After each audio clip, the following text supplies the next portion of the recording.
ঘরের মাঠে অস্ট্রেলিয়ার বিপক্ষে সিরিজ জয়ের পর হোয়াইট ওয়াশের সুবর্ণ সুযোগ ছিল বাংলাদেশের সামনে। ২৭৫ রানের লক্ষ্য দিয়ে ব্যাটাররা সেই মঞ্চ ভালোভাবেই প্রস্তুত করে দিয়েছিলেন।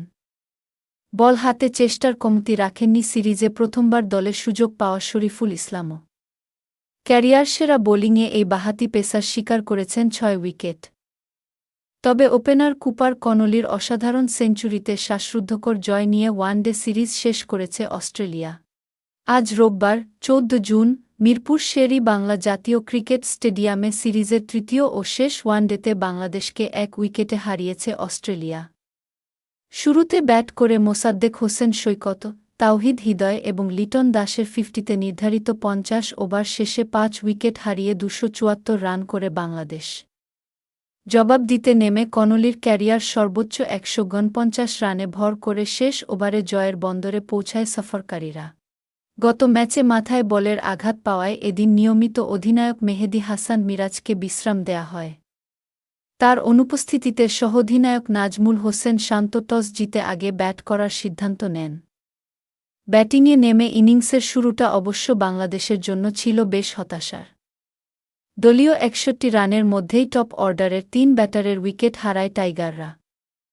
এরপর তাওহিদ হৃদয় ও লিটন দাসের ব্যাটে ঘুরে দাঁড়ায় বাংলাদেশ। চতুর্থ উইকেটে তারা দুজনে গড়ে তোলেন গুরুত্বপূর্ণ ৮২ রানের জুটি। তবে সেই আশা ধীরে ধীরে নিভিয়ে দেন কুপার কনলি। মার্নাস লাবুশেনকে সঙ্গে নিয়ে ৬৪ রানের জুটি গড়েন তিনি। লাবুশেন ধীরগতিতে খেললেও কনলি ছিলেন আগ্রাসী। ৪ ছক্কায় রানের চাকা সচল রেখে ৫১ বলে ৫০ পূর্ণ করেন ২২ বছর বয়সী এই ওপেনার। অর্ধশতকের পর আরও ভয়ঙ্কর হয়ে ওঠেন কনলি।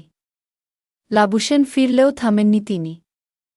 ক্যামেরন গ্রিনকে নিয়ে আবারও জুটি গড়ে ম্যাচের নিয়ন্ত্রণ নিজেদের হাতে রাখেন। এক পর্যায়ে মাত্র ৮৭ বলে ওয়ানডে ক্যারিয়ারের প্রথম সেঞ্চুরি তুলে নেন এই তরুণ ব্যাটার। গ্রিন ২৭ রান করে ফিরলেও ততক্ষণে ম্যাচ অস্ট্রেলিয়ার মুঠোয়।